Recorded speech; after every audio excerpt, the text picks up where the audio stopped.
I'm Atra Al-Nashar in Washington. American and Chinese trade representatives are trying to get negotiations back on track in London this week. Each side has temporarily lowered what were triple-digit tariffs on each other, but they're still very far apart on some sensitive issues.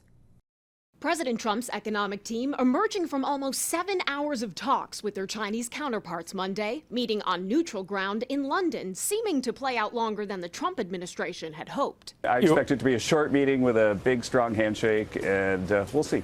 But that's what we're expecting. No handshake yet. A second day of talks is set for Tuesday. This is the second round of talks between the delegations, meeting after a phone call between President Trump and Chinese President Xi Jinping to address an unraveling agreement. We had a very good talk, and we've straightened out any complexity. It's very complex stuff. Last month, the two sides met in Geneva, where they each agreed to lower what were triple-digit tariffs and a range of non-tariff barriers. For China, that included access to their rare earth minerals. And they were kind of releasing them, but it was going a lot slower than some companies believed was optimal. China controls about 90% of the world's supply of these minerals and magnets, vital to tech and defense supply chains. And if they're slow rolling, sending those to the U.S. because of some licensing deal that they set up, then it could potentially disrupt production for, some U.S. companies that rely on those things. China, meanwhile, accused the U.S. of violating the Geneva Agreement, pointing to its export controls on semiconductors